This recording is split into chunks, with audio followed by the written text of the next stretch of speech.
11 പേരെ കാശ്മീരി തീവ്രവാദി ആക്രമണത്തിൽ നിന്ന് രക്ഷിച്ച നസാക്കത്ത് അലിയുടെ ഹീറോയിക് ചരിത്രം, അദ്ദേഹത്തിന്റെ സംഭവമാണ് ഇന്ത്യൻ എക്സ്പ്രസ് അടക്കമുള്ള മുഖ്യധാരാ മാധ്യമങ്ങൾ റിപ്പോർട്ട് ചെയ്തിരിക്കുന്നത്. ഇദ്ദേഹം കാശ്മീരിലെ ഒരു വുളൻ ക്ലോത്ത്സിന്റെ ട്രേഡറാണ്. ഇദ്ദേഹം പലപ്പോഴും ഛത്തീസ്ഗഡ് അടക്കമുള്ള പല ഇന്ത്യൻ സംസ്ഥാനങ്ങളിലും വരാറ്. അവിടുത്തെ ഒരു കുടുംബത്തിലെ 11 അംഗങ്ങളെ 3 കുട്ടികളെ ഉൾപ്പെടെയാണ് നസാക്കത്ത് അലി രക്ഷിച്ചത്.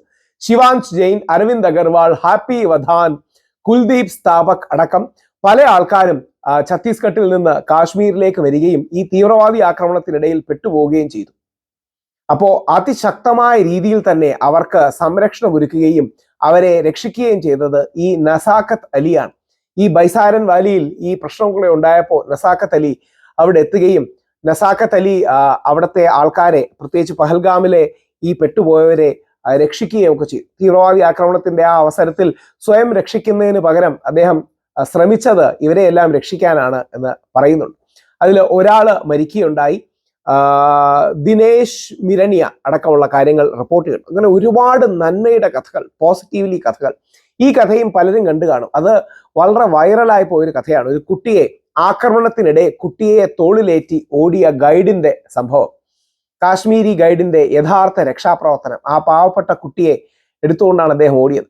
പഹൽഗാമിലെ ഭീകരാക്രമണത്തിനിടെ നമ്മളെല്ലാം കേട്ടത് സയ്യദ് ആദിൽ ഹുസൈൻ അദ്ദേഹം തീവ്രവാദികളോട് പോരാടി തന്റെ ഹിന്ദു സഹോദരങ്ങളെ രക്ഷിക്കാൻ ശ്രമിച്ചാൽ നമ്മൾ കേൾക്കുകയുണ്ടായി.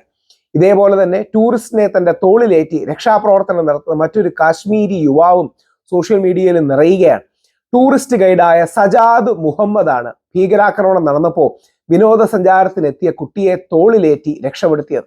അദ്ദേഹം ഒരുപാട് പേർക്ക് നമുക്ക് നടക്കാനും മറ്റും ഒക്കെ ദുർഘടമായ പാതയിലൂടെ ഈ കുട്ടിയെ തോളിലേറ്റി അദ്ദേഹം ഓടുകയായിരുന്നു. വളരെ ഹൃദയഭേദകമായ വേദനാജനകമായ കാഴ്ചകളാണ്. എങ്ങനെങ്കിലും കുട്ടിയെ രക്ഷിക്കാനായിട്ട് ഇതാരോ സോഷ്യൽ മീഡിയയിൽ എടുത്തിട്ടതാണ്, അദ്ദേഹം ചെയ്തിട്ടുണ്ട്. അങ്ങനെ ഒരുപാട് നന്മയുടെ കഥകൾ, ഒരുപാട് പ്രതീക്ഷയുടെ കഥകൾ നമ്മളെല്ലാം കാണുകയുണ്ടായി. കാശ്മീരിലെ അവിടുത്തെ സാധാരണ വ്യാപാരികളും മറ്റും ഹർത്താൽ ആഹ്വാനം നടത്തുന്നതും കാശ്മീരിലെ സാധാരണ മുസ്ലിംസ് ഇറങ്ങി പാകിസ്ഥാനെതിരെ മുദ്രാവാക്യം വിളിക്കുന്നതും ഒക്കെ. ഇതിന്റെ എല്ലാം കാരണം മനുഷ്യത്വമാണ് പ്രധാനം എന്നുള്ളതാണ്. നമ്മൾ മതം ഏതായാലും മനുഷ്യൻ നന്നായ മതി എന്ന ലോകഗുരു ശ്രീനാരായണ ഗുരുദേവന്റെ വാക്ക് കേട്ടാണ് നമ്മൾ മലയാളികൾ വളരുന്നത്. എല്ലാവർക്കും അവരുടേതായ വിശ്വാസങ്ങൾ ഉണ്ടാവും. ആ വിശ്വാസത്തിൽ ശക്തമായി ഉറച്ചു നിൽക്കണം. പക്ഷേ ഹിന്ദു ആയാലും മുസ്ലിം ആണെങ്കിലും ക്രിസ്ത്യാനി ആണെങ്കിലും മനുഷ്യത്വം എന്നൊരു കാര്യമുണ്ട്. അടിസ്ഥാനപരമായി നമ്മളെല്ലാം മനുഷ്യരാണ് എന്നുള്ളൊരു തിരിച്ചറിവ് വേണം.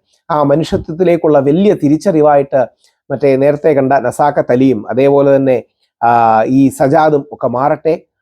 ആദിൽ ഹുസൈൻ ഷാ പോലെ വീരമൃത്യു വരിച്ച ആൾക്കാർ നമ്മുടെ നാടിന് വേണ്ടി, തൻ്റെ സഹോദരങ്ങൾക്ക് വേണ്ടിയാണ് വീരമൃത്യു വരിച്ചത്. അദ്ദേഹത്തിന് ഓടി രക്ഷപ്പെടായിരുന്നു. പക്ഷേ തീവ്രവാദികളോട് നിരായുധനായി പോരാടാൻ കാണിക്കുന്നത് മനസ്സിലെ നന്മയാണ്, ദൈവീകതയാണ്. അവർക്ക് ഏവർക്കും എന്താ പറയണേ, നന്മയുണ്ടാകട്ടെ, അവരുടെ കുടുംബങ്ങൾക്ക് നന്മയുണ്ടാകട്ടെ.